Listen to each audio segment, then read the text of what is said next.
I recently brought these Duracell solar pathway lights from my front of house garden project.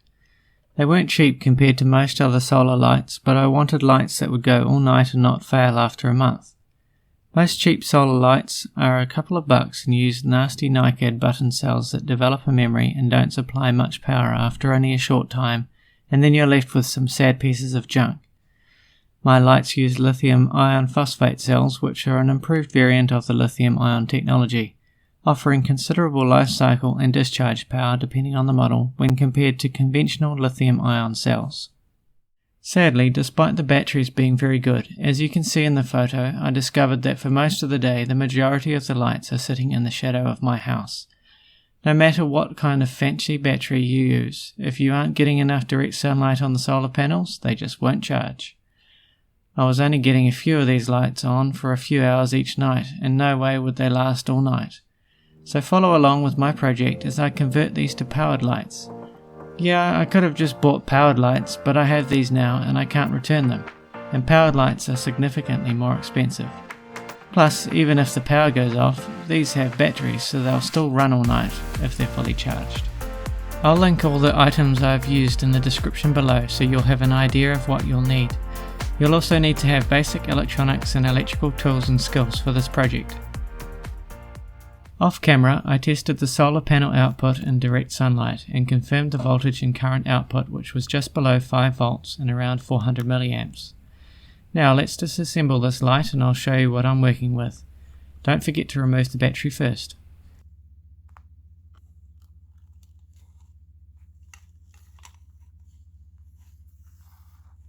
There's a PCB with a few wires going to it and the power management IC. Fortunately, it's really simple. The grey and green wires are connected to the ambient light sensor, which triggers the light to turn on when it gets dark, and the yellow and black wires are the supply from the solar panel. These are the ones we're interested in. First, let's desolder the wires from the board. Take note of positive and negative if it's not marked on the board already.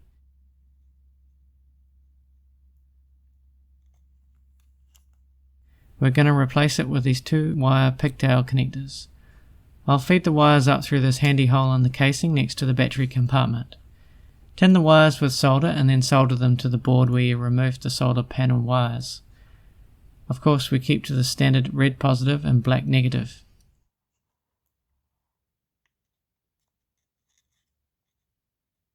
Next, throw on a piece of electrical tape onto the solar panel wires so they don't short on anything, and we'll just leave them tucked inside.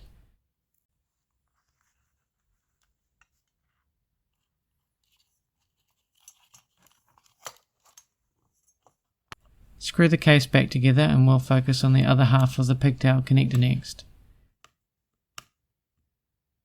The wires are pretty thin, so I'm going to strip them and fold them on themselves to make a bigger end for my screw connector.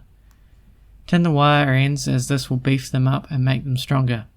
Repeat for all the other lights. I apologise for my phone camera having difficulty focusing in some of these shots. Maybe one day when I make lots of money from YouTube I'll be able to buy a fancy new camera.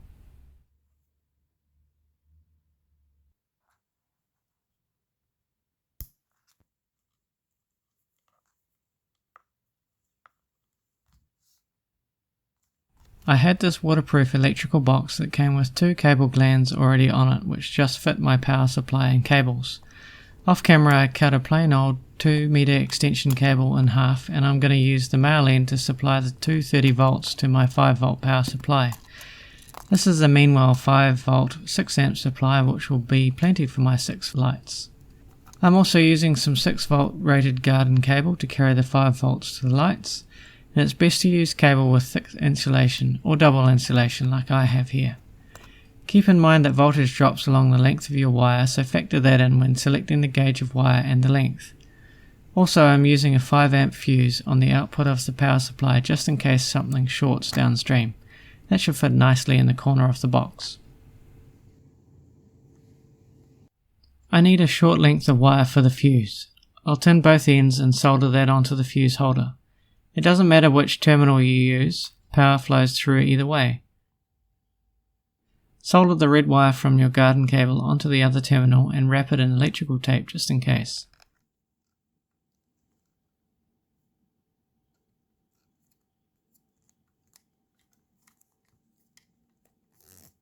The end of the short piece goes into the positive output of the power supply, and the negative wire of the garden cable goes into the negative output. Tuck everything in and screw on the lid. The job's a good one.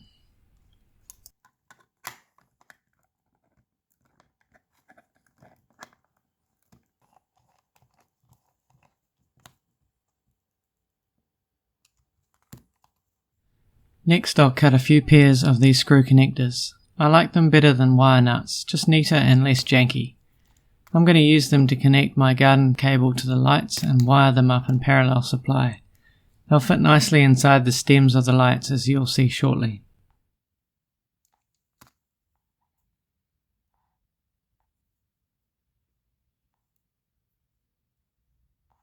Outside in the garden, I've already pre-cut my garden cable and installed the screw connectors, so now I'll show you how to hook them up.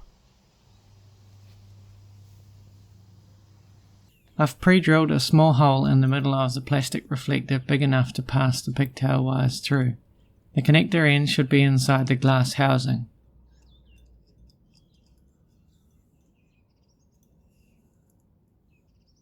Pass the garden cable with connector up through the pipe stem and screw in the pigtail wires, observing the correct polarity again. I also gave the connector a squirt of the CRC 226, which will stop it corroding with moisture hopefully. Normal CRC 556 or WD-40 will do the same. Now push the pipe stem onto the head and install the spike, which already has this notch for wires. They must have known somebody would hack this.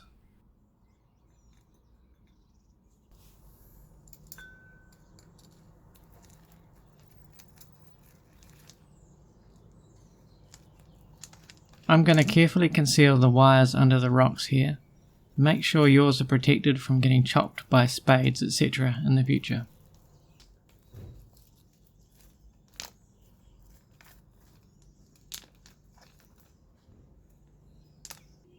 Next I hook up the pigtail connector and switch on the light, then test it by covering the light sensor with my hand. I already inserted the battery off camera and the 5V power isn't turned on just yet. Screw it on and repeat the process for all the other lights. Warning! This next part involves handling dangerous 230V AC and should only be carried out by someone who knows what they're doing. Don't be an idiot and harm yourself and then try and blame it on me. Get an electrician to do this instead. I need an outdoor power socket to power my lights. Fortunately, right where I want to put it is an indoor power socket on the inside of the wall.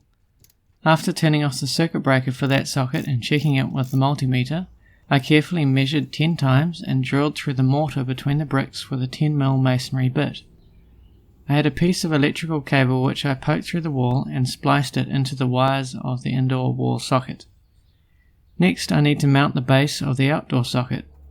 Here I'm lining up and marking the points where I want the mounting screws to go into the mortar. Using a 6mm masonry bit, which is the recommended size for the nylon screw anchor, I drill out the 2 holes and insert the nylon anchors.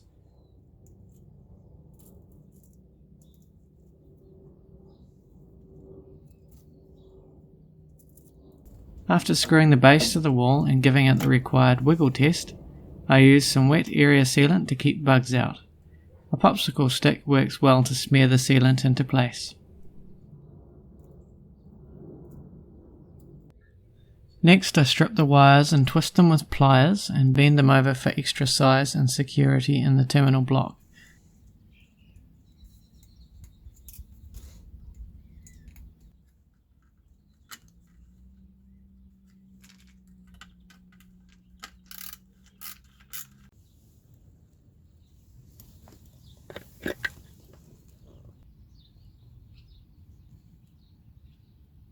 Tuck the wires inside and screw on the switch cover.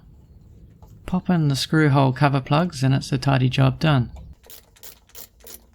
Of course, don't forget to reassemble the power point inside the house if you used it like I did before you reset the circuit breaker. Flip the circuit breaker back on and plug in an appliance to test it.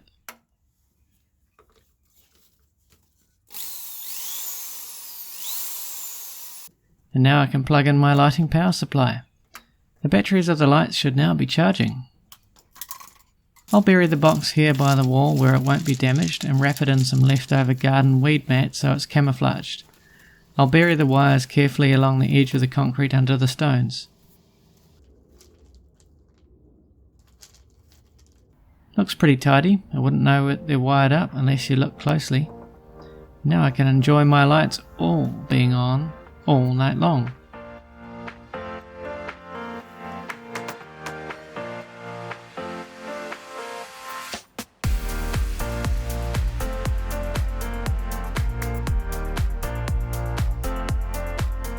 If this was helpful for you, please leave me a like and hit that subscribe button for more content like this.